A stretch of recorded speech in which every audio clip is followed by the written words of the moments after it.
YouTube, what is going on? Welcome back to my YouTube channel. Today we got a video by Not Noofles, Infuriating Downfall of Oshi no Ko. I have to give you guys a warning. This video is gonna have spoilers, manga spoilers of the show before you guys watch. And if you guys like the video, please like and subscribe. Tell me what you guys think. And of course, let's just jump into the video. Let's go. Oshi no Ko, one of the most popular Shonen Jump mangas to come out in the past few years, has finally come to an end. And if you're an anime-only fan of Oshi no Ko, you're probably thinking, wow, I love Oshi no Ko. This anime is amazing. Yep. It's so thrilling and dramatic with all these amazing characters. I wonder what's gonna happen next. But if you're someone like me who had either picked up the manga because you wanted to see what would happen after the end. Yeah, I know the manga has been a disaster. I watch a lot of Chibi reviews, so he's been crying that, man, this manga is terrible, you know? The ending, not the show. The ending, apparently it is dramatic. And apparently I think because of the writer and the art designer, they were having a kind of like a feud. I feel like they've kind of moved on from the Oshi no Ko series. So yeah. When I saw it on Shonen Jump, I thought it was interesting. Or you just really like this red-haired girl who is undoubtedly the GOAT of the series. No, she's not. And this is probably you. It's phenomenal how quickly Oshi no Ko turned from one of the most beloved series of the 2020s to one of the most criticized pieces of works of all time. Along with Jujutsu Kaisen and My Hero Academia, these mangas have had the pleasure of being dragged through the mud on social media because of their endings, whether you believe they deserve. Yeah, it's crazy. Jujutsu Kaisen and also My Hero, both of them got some terrible endings. I wonder what's going on with the endings of these shows. Like, what is going on, bro? Like, the 2020s, our beloved animes are ending terrible. Deserved it or not, Oshi no Ko quickly went from one of the most popular series of the decade, an anime that was briefly #1 on my anime list, a series that sold millions of copies worldwide, that's crazy, becoming universally pandered by both Japanese and worldwide audiences alike. So, what happened? Why has Oshi no Ko become so hated? And is it really all deserved? In the final arc of Oshi no Ko, or the movie arc, Aqua and Ruby and the rest of their adoptive family and their friends create a movie called The 15-Year Lie that will tell the entire story of Hoshino Ai while essentially outing the father, Hikaru Kamiki, as the one who murdered her. Despite all of this, Hikaru is still unapologetic and is too far gone. Hikaru uses people who were close to Ai and manipulates them, feeding their hatred and desperation, and uses that to try and kill Ruby, who in their eyes was the biggest threat to their own fantasies of Ai. In the end, Aqua was able to find Hikaru lurking outside of the concert arena and kills Hikaru while dying in the process. Everyone is devastated for a chapter, and the story ends with everyone managing to become inspired from Aqua's death and striving to be the best version of themselves. Ain't that crazy, man? Aqua dies, dude. This is my first time hearing the ending as well, dude. I just know people always say that the ending sucks out because I'm an anime fan. I don't like reading manga. You know, I only read manga when it's a slice of life show, because man, slice of life takes too long. But man, when it's an anime like this, like, I don't watch it because it has high budget, you know? So it's just disappointing that what's his name dies, dude. Aqua. Oh, jeez Louise. With Ruby finally becoming the biggest idol of them all. And that's it, right? Why did so many people dislike the ending? Well, to be completely honest, one of the biggest gripes that I personally have with the ending of Oshi no Ko was the way it concluded its character arcs. Yeah. First, we have Ari Makana, who throughout the entirety of the manga is someone who is portrayed as a sort of genius child actor who completely falls off in popularity when she grows up. The environment that she grows up in isn't exactly normal, and she's deprived of childhood friends and people who care about her. Her own mother flaunts Kana as a trophy child in order to get closer with big-name producers, and later— yeah, that's sad, man. She went through the most. And she kind of got hypnotized because her mother was kind of lost in the source. Ditches her own daughter as Kana becomes less popular. She comes across as whiny yet genuine, scalding yet scared, and she's someone who deeply cares about those that are important to her, even if it's not reciprocated. That's why when Aqua was the first person to treat her as an equal and as who she truly was, Kana fell deeply in love. Kana undergoes some of the most development of any character throughout the series, having turned from one of the most hated characters of the early chapters to a character who was determined and had a newfound motivation and wanting to make the one she loved the most smile. Then we have Akane, a character who got the vast majority of her development early in the series and is someone who comes from a theatrical background, someone who went from the lowest of lows during the reality show arc to a person that others could really depend on. Akane is able to realize what she truly wanted in life thanks to Aqua, and she was completely Yeah. prepared to devote her life in order to help him with whatever he needed. Akane is a character who, in my opinion, the author didn't really capitalize on, and instead resorted to using her as a plot device, as a sort of What a shame, dude.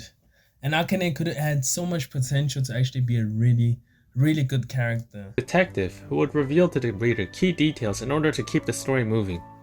Finally, we have Ruby, who is the reincarnated soul of Serena. A girl Yeah. who undergoes probably the most trauma and suffering out of any character in the series. She is shunned by her previous family, has watched numerous loved ones pass away, all in order for her to grow up and achieve her dreams of becoming just like her mother, Ai. Only, she realizes that that's not what she truly wants. Yeah. During the whole Dark Ruby arc, she is consumed by vengeance and the hate for the person that murdered her beloved doctor and mother, and through her innate abilities is able to climb the entertainment industry ladder, only to find nothing at the top. It's Aqua that brings her back from the darkness, makes her realize that there are some things that are worth protecting, and helps motivate her to become her own self, not out of hatred, but out of love for those around her. Yeah, man. Aqua was a big role in Ruby's life. In a previous life and in a new one, you know. It's just crazy, man, like that they did my boy Aqua like this. Ah, I didn't know he died. That's crazy. And so, these three characters and their character arcs are what makes the ending of Oshi no Ko that much more frustrating to see unfold.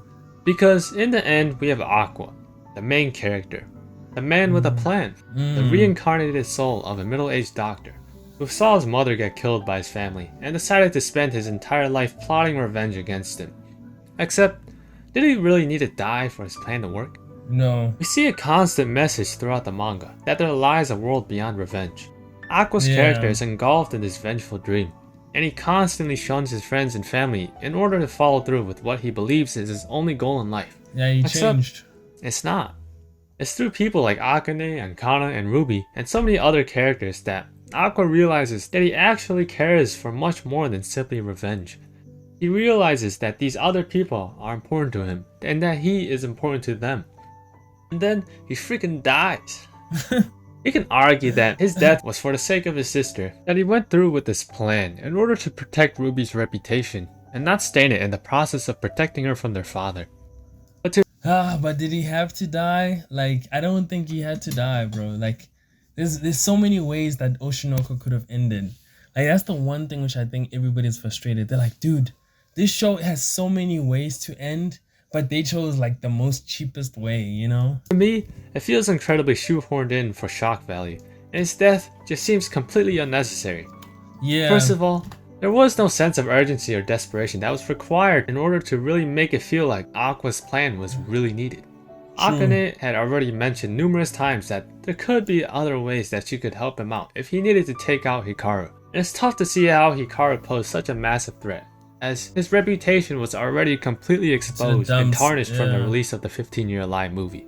I don't necessarily mind if Aqua ends up needing to die in the story, but it really feels like Aqua throws his life away for nothing, especially True. considering all of the messaging about Aqua's redemption from his path of vengeance to realizing that killing Hikaru wasn't the only option, only for him to die anyway. And Yeah. even if you ignore all the actual logical reasons for Aqua's plan, it's still dumb. The damage True. that Aqua does to his friends because of his plan might be even greater than what would have happened had he left his father alone. Ruby mentions countless times how much she cared for him, how he was the reason that she was able to keep going as an idol.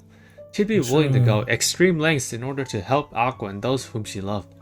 Akane goes through multiple chapters talking about how she was going to stop Aqua from going through with his plan, only to Shame. do literally nothing at the end. Kana and Aqua's relationship with each other gets completely nullified as well, leaving both of them with no closure with one another. Yeah. And the ending after the plan to me felt very rushed as well. Nah, it's not that it was rushed. The authors just gave up. I feel like they've made their money and they just wrote whatever, because there's also like a disconnect also, because apparently there was this ending and there was another like ending. I don't know how to call it, the post ending. So I apparently got released, I think, like 2 weeks ago. So I think it was just the author, even apparently like the way how they drew it was so terrible, because they were just rushing, man. I think it was just rushed because they made their money, they've done their things, they've done everything. They just want to put out another ending of a manga and call it quits, and that's it, man. Honestly. Ruby's entire arc about realizing that she needed to grow up into her own person, that she shouldn't just follow in Ai's footsteps, just evaporates into thin air within a couple chapters. How Kana and Akane are able to process their grief and assimilate back into society takes place within a few pages, and there is almost no mention of the many side characters like Aqua's half-brother or Memchill. Yo, what happened? So he actually had a half brother. What happened to these two? Who essentially disappear from the story Hmm. halfway through, even though there was so much untapped potential within those characters. The ending of Ocean Cove gives almost no closure to the readers, and even if the author intended on having Aqua die at the end of the story ends within a few chapters while completely reversing Ruby's character arc and nullifying any meaning there was to Aqua's True. relationship with his friends. But remember, these are only my opinions. Nah, but he's true. He's true. Yeah, man, what an amazing video. Dude has 427 subscribers. Guys, you guys need to go to this guy's page, like his video, cause wow, what a good video, man. What a really good video. Shout out to him. Like, this is incredible, man. Like, he has better videos than me. Wow. I'm so impressed by this video. But yeah, guys, I think it's with Oshinoko, it's basically suffering from success. They made their money. So the author and the writer, the person that does the art, there was a disconnect. So I think for both of them, they got their money and they want to move on to better things. Yeah, guys, if you guys like the video, please like and subscribe. Tell me what you guys think, and I'll see you guys in the next video. Peace out.